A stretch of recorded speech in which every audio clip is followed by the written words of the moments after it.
In case you were wondering, it's pretty exhilarating being on stage at the Barbican. Can you take a photo that I can send to my mum? Government Digital Services is where I work. Thanks to Dame Martha Lane Fox, we're in the business of revolution and not evolution, which is kind of good because otherwise I don't think I would find myself working in government kind of at all, certainly not for as long as I have so far. If you know our work at all, you probably know it from GovUK, our kind of first big piece. If you don't know anything about us, I'll bring you up to speed with a really quick video.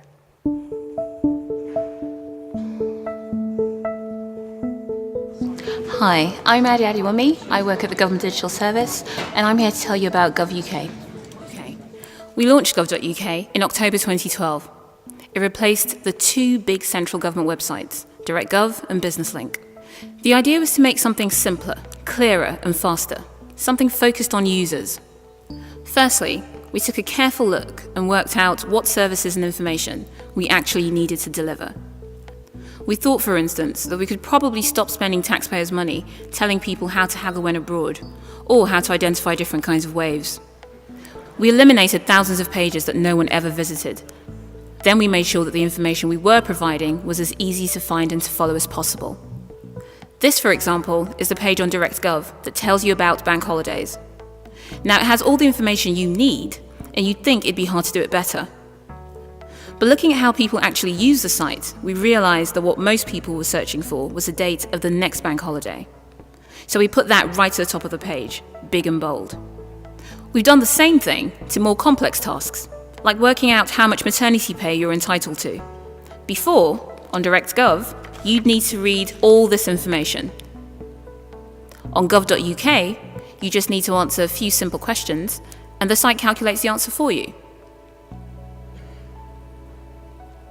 In April 2013, we finished moving all departmental sites to gov.uk, together with the sites for Number 10 and the Deputy Prime Minister's office. So instead of every government page having a different design and different navigation, every site now looks and works the same way. At the same time, we've rethought how policy is presented online. Before gov.uk, if you wanted to understand government policy on something like gangs, for instance, you'd have needed to visit all these separate pages. Now, there's a single page for each policy, and all the departments involved share the responsibility for keeping it up to date. You can even subscribe to those policy pages so that you're always kept informed of any changes. And if you're responsible for a particular policy, you can find out how often it's being looked at and how closely it's being read. Today, gov.uk is handling more web traffic than the sites it replaced at a far lower cost, and users get to the information they need quicker than they did before. Gov.uk is not perfect, and it's not finished. It's never going to be. It's designed to improve, to react to user needs. We've made thousands of changes to gov.uk, and we make small improvements almost every day. This idea, iterative, responsive change, is at the heart of everything we do. You should visit us at www.gov.uk. Hopefully, you'll see something you like. Something simpler, clearer, and faster.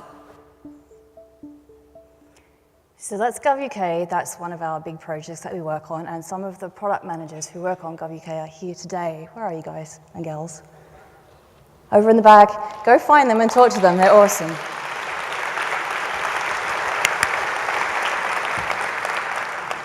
But that's just one of many things that we do. We've got other terrifying projects as well. Come on, clicker, you can keep working. One is this one, the transformation project. This is us working in really close collaboration with most of the government departments to try and transform 25 of the most important transactions that government does. So this is things like enrolling to vote, which you should now be doing individually rather than by household. If you haven't done that, you can do it in a few minutes on your mobile phone now. It's quite fun. We do passport stuff, we're doing driving stuff, we're doing student loans stuff, we're doing lots and lots of really big, important, hairy projects, and we're trying to make those simpler, clearer, faster, just like we have with GovUK. But probably the most amazing part of the transformation is the transformations that the departments are doing to themselves and that we're helping them to do, which is to help them to be able to create these kinds of services, because there are still plenty left to do once we're done with these 25. So we're helping them to become agile, iterative, user-centered organizations that use kind of appropriate and contemporary technology, and that is very exciting and a big deal. This is also a bit of a big deal. This is the identity project. So if you're going to do things like let people renew their passports online, you need to be pretty sure that it's actually you who's at the other end of the computer and not someone who's pretending to be you. That in itself is already fairly complicated. Then add a big constraint, which is that we can't build a central database to do that because the British people were not into identity cards, and that was some of the legislation that came out of that was no single big databases for identity. And we've had to come up with a way of achieving this goal without that kind of a centralized system. And as a result, we've had to build probably, I think, the first federated identity system that can manage identity to this level that's been done definitely in government, probably in the world. It's been something that people have theorized for a long time, but now it's actually a thing that works. Real people are using this to access real services in private beta at the moment, so you'll probably see this in the next couple of years. It too is not finished or not perfect, it's a work in progress, but the fact that it exists is pretty extraordinary. So we are all about, I think I've switched my clicker off. We're all about trying to make things, services that are so good that people prefer to use them. And we can sit here and talk about the different products, but actually what I'd like to talk about today is this. How did we get from the point where we had an organization that was not really renowned for great product making, great service delivery, that slowly managing to turn itself into a place where good products, good services come out, not just as a one-off, but as a gradually, improving high standard. I think that's really, really interesting. It requires lots of different factors, but I think there's at least 4 things that you can start doing today that can help to make your organization even better at making good products. This is the first one. Show, don't tell. I think a bunch of us who work at GDS now kind of learned this a while ago, but it's something that's really baked into the way that we work, and it's really that we don't really value talking about what we're going to do. We value showing what we've done and how, actually demonstrating how it works. From a product and a design perspective, this means that you need to have in your team people who can actually make things, people who can actually write code. Very important. You can't have them in a separate technology team that you only get access to once you've written all of the specifications. And we have little posters up all the time to keep reminding us that the important thing is to show the thing, not talk about the thing or talk about what the thing's going to be, but actually show the thing itself. And this is like the whole reason that we exist is because of this way of working. This is AlphaGov. This was like the very first go that we had at doing gov.uk, and it was done, in a matter of weeks with a small number of people over in Southwark. And you could have gone multiple ways. You could have written a white paper, you could have written a report, you could have done a fancy PowerPoint presentation, or you could make something that people could actually click and use that really demonstrated what you get when you take this different kind of an approach. And it was the fact that we had something that was a little bit shiny and that people could touch and they could see it was actually on the internet. That was the thing that motivated people and got them excited enough to put the backing behind the team to eventually get to make GovUK. It's this making the thing, showing the thing approach that is the reason that we're here at all. And we continue to do this now when we go out and work with departments. Here's an example of some stuff we've been doing with Land Registry lately.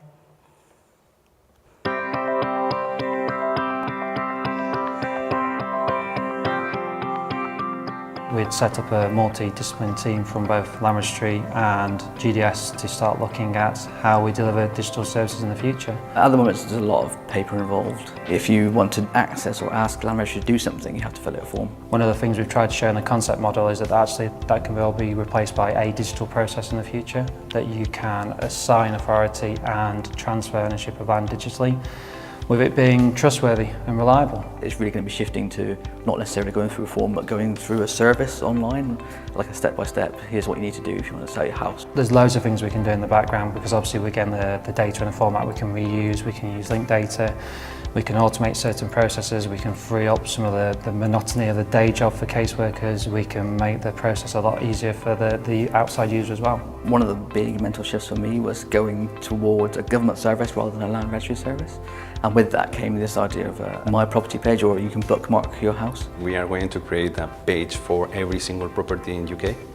And in there we are going to provide not only an image of the property in a map, but also some details that are referring to there. I quite like the idea of being able to look at my house online and see all the information that the government has about that house. We really wanted to hit the ground running fast and actually produce something really quickly. We've had a lot of freedom to try out new things, push the boundaries a bit, try out some new technologies. This is only really the art of the possible, that these are the things that we can potentially do in the future, and obviously going forward would love to actually take that further and actually start to deliver some live products and services.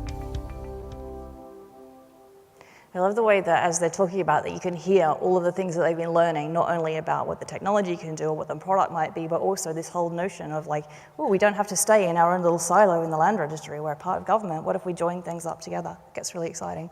So by making things, you can create, you can really challenge impossibilities. You can make scary things seem not only possible but desirable as well. You can get people really excited, and you can spend less time arguing about why we shouldn't do that crazy thing and why we should do this excellent thing instead. You can actually prove that ideas are crazy, and you can prove that they're amazing as well, and you learn so much by actually making and not talking about it. So that's step one, do more making and make quickly. The second thing is asking for less. I have the privilege of working with a very grumpy but wise guy whose name is Russell Davies. I'm going to let him quickly introduce this concept because I think he says it really well. When he says planner, you think product manager. What are the most important skills for a planner to have then? I actually think the most important thing a planner can do is get people to do stuff, because that is the largest problem for all organisations, is people don't do anything. So you're sort of taught as a planner that your skills are to do with, you know, strategy and cleverness and devising original ideas and things, all of which is useless if no one does anything. So you start to realise that your job is to devise strategies that will get people to do stuff. So as a very junior planner, your job is maybe to get a creative team to do something, and as you know, and then maybe your job becomes getting a hold an account to do something. And as you get more senior, your job is to get larger amounts of people to do something. So eventually, you end up being a person who gets multinational corporations to do something. I think a lot of the time, it doesn't matter what, just something is kind of the challenge.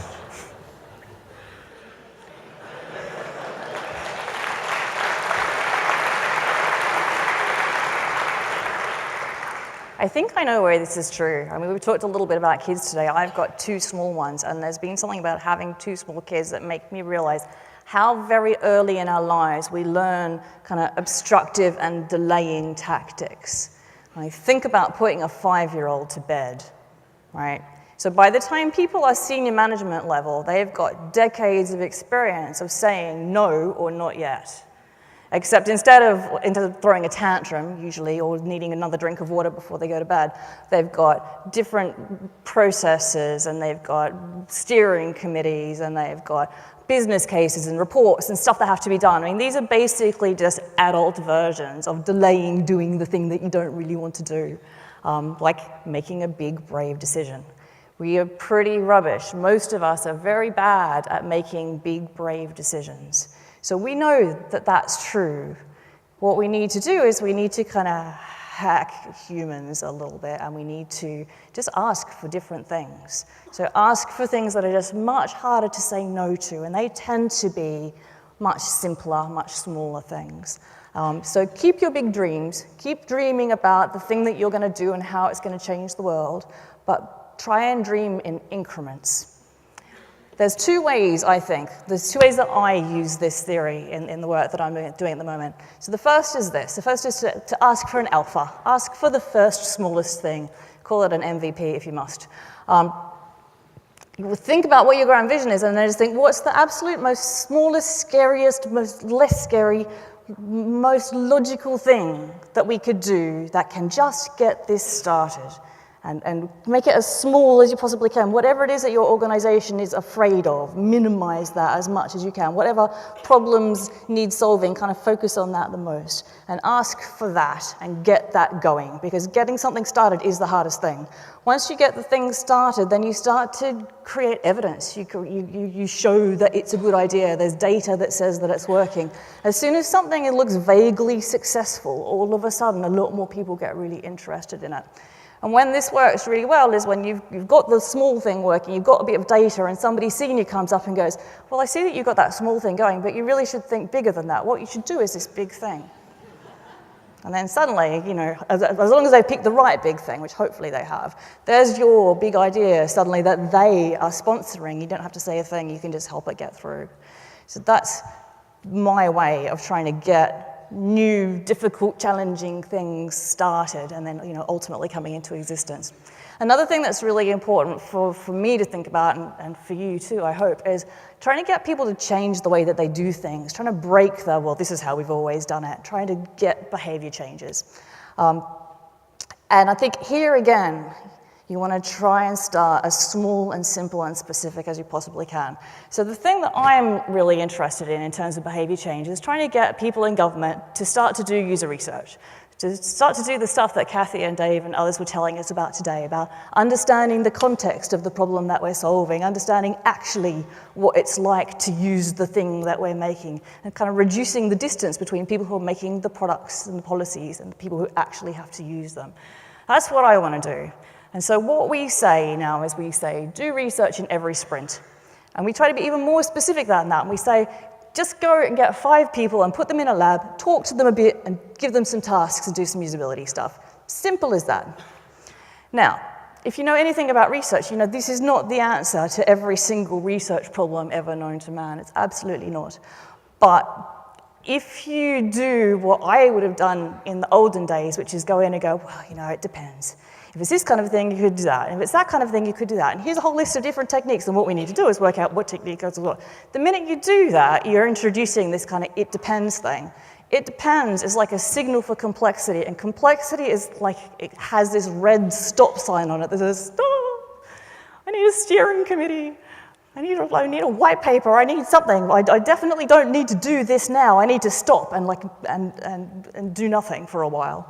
So if we give people really, really small, simple things to do, they can start doing that.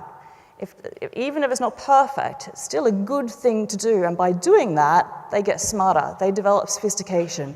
They get to the point where they go, oh, your guidance is so simplistic, really. We need to do all of these other things.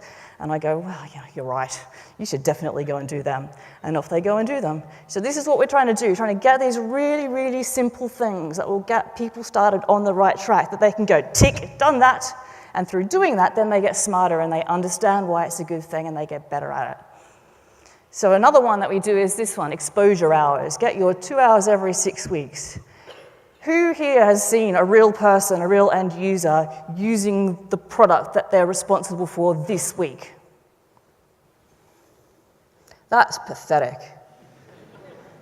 Okay, Jared Spool, who is a bit of a legend, his organization did a research study to try to understand what is it about teams that make them more or less likely to do a good job of making a product. They looked at all, how many designers, what kind of designers, agile, waterfall, whatever, all of the different things. The thing that made a difference was how often the people in the team, from the developers all the way to executive level, actually saw real people trying to do the things that they needed to do with the product. If they got at least 2 hours every 6 weeks of exposure to those people, they were much more likely to be able to make a good product. If they didn't, very much more difficult to do. So this is another one that we do. We say everybody in the team has to get 2 hours every 6 weeks, and that's from the designers, developers, content people in the team, all the way up to Mike Bracken, who runs the joint at GDS. He gets his 2 hours every 6 weeks with great difficulty, because you should see his calendar. And when we do that, we get to see some really interesting stuff. Let me give you a tiny, tiny bit of your 2 hours now, if you like. Our job is to make stuff that works for absolutely everybody. So we have to work really, really hard to get people who are very unconfident with technology to come in and show us what it's like to use the things that we're making. So when we do that, we ask them for their consent to show it to reasonable audiences. Given that this is 1,000 product managers in London, I think that, I think that you guys can do good things with this information, but I want you to be empathetic and respectful of the person that you're about to see. She's 30 years old. She lives not too far from here. She works in an office. She's in the lab with her boyfriend, because when we recruit people who have very low confidence, often the only way we can get them in is if they're able to bring a helper. So somebody who would usually help them sort out their IT technology interweb problems at home. So she's got her boyfriend with her, and she's trying to fill out a form, and it's got to the bit where she's doing her date of birth.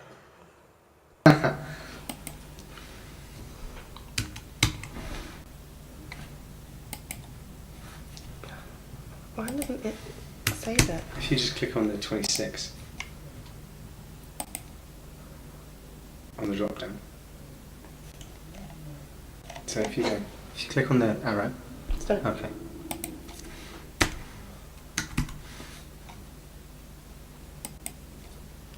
Yeah, just click on the date.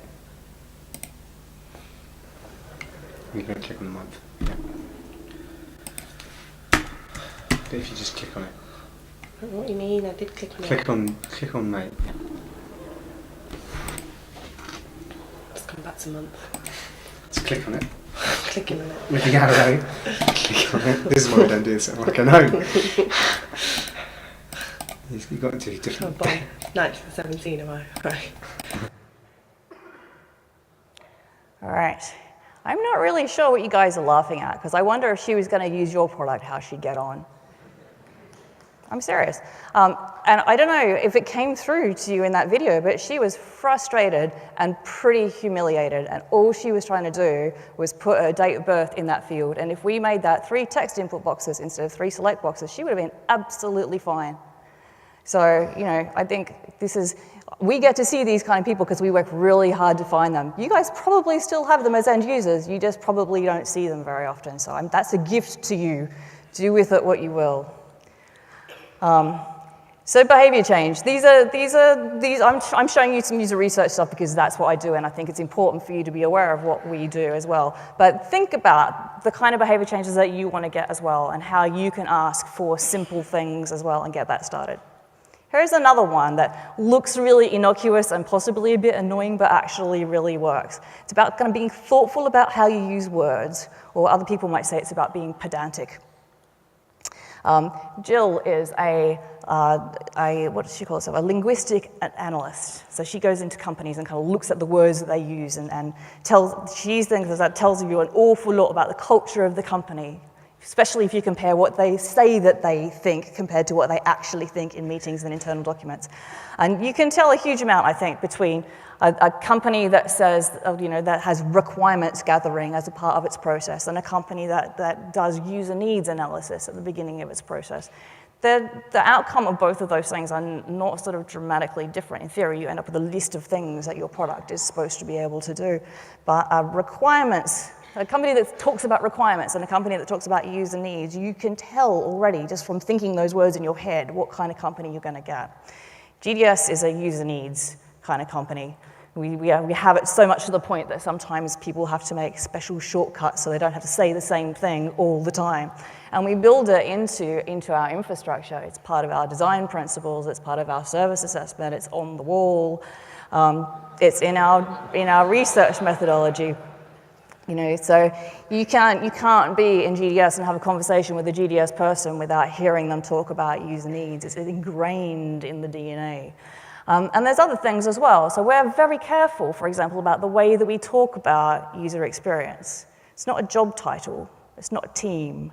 We've got researchers and we've got designers, and they work together in the team to do user-centered design. And the reason for that is that the real UX challenges that we get tend to come from policy or they come from security or fraud prevention, or they come from IT infrastructure, or they come from the people who set the deadlines and work out how much budget we've got.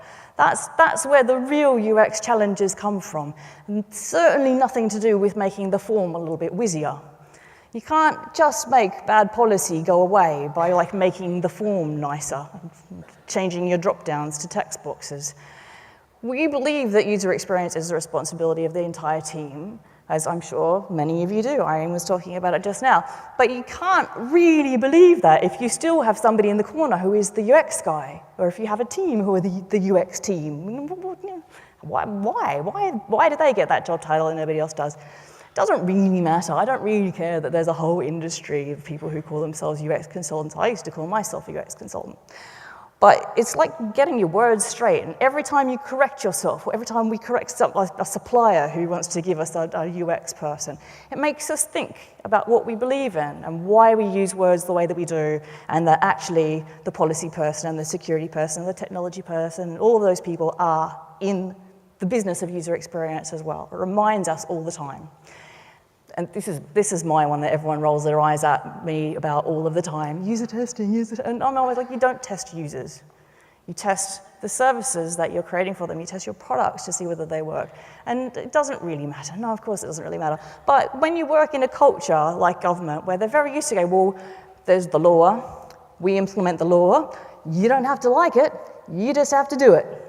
There's a culture that we want to like push back against if we're trying to create services that people prefer to use. Because if we don't make services that people prefer to use, if we don't have respect and empathy for the end user, they will pick up the phone, which is a thing that we're trying to make them less likely to do a lot of the time. So it's teeny tiny little things, but every time you correct yourself or correct somebody else and they roll their eyes at you, it's a little reminder about what you care about, what you believe in. So it's worth thinking about, I think. It's the kind of thing that you can do with no overhead whatsoever, and it makes a big difference to the culture. This is the one that's been like the most recent revelation to me, which is that no matter what your job actually is and what you're supposed to be doing in your day job, probably you should be doing at least that much again of internal communications. That if you've got the best plans in the world and you've been doing awesome stuff and nobody knows about it, it might as well not be happening at all. And I have this kind of thought experiment that I've been playing with myself recently, and maybe you can play along as well. Think about a part of your organization and that's a bit broken, that's kind of dysfunctional and not working very well. And think to yourself, if the only thing that you did was improve the internal communications, get them to talk better about what they're doing and how they're doing and why they're doing it, and to share that with everybody and talk to each other better, how much of the problem would actually go away? I don't know how that works out for you, but in my instance, I kind of look at problems that I see and I'm like, this would almost completely resolve the problem because people would stop doing the stupid stuff and they would start doing the smart stuff. And as researchers, we've gone from a year or so ago thinking about how are we going to do the best possible research to thinking actually it doesn't really matter, because if we do the best possible research and nobody knows about it and nobody's acting on it, then it's pointless doing it at all. And I think we're at this kind of ratio now where we think it's about 30% of research time and 70% just making sure that people know about it and act on it and that it gets into the product, it helps improve the product. So we're in this situation now where we've got a communications strategy for user research. So it's kind of mapped to the different stages of research. So we've got what we do when we're out in the field actually doing the research, and then we come back and we make shiny things that last so that people actually, so that it maintains its value and we can continue to learn more from the research over time. And then we do keep doing the thing that we're reasonably good at now, I think, already, which is spending lots of time with the team, building hypotheses and working out how to test those some more. So yeah. Who knew that our user research internal comm strategy was the thing that you needed? And for us now, it's kind of probably one of the most important things. So this is all very kind of nice to say, but I'm sure that you're already quite busy day to day. And where is this extra 50% or 70% of time going to come from? It doesn't just magically happen. Just because you're sitting next to each other in multidisciplinary teams in open plan offices Communication doesn't just happen unless you actually make time for it and plan it and make it valued and make it important. So we need to put it in the schedule. We need to make sure that there is time for it. You need to maybe put it in people's KPIs. You need to make it required and not optional. You actually need to make a discipline of how we communicate with each other in our organizations. So they're my 4 things. My 4 things that I think you can start doing today to help your organizations become better product-making organizations. Show, don't tell, ask for less and simplify, change the language and plan to do more comms. And we do all of this so that we can actually get better stuff into the world. The strategy is about delivery. Thank you.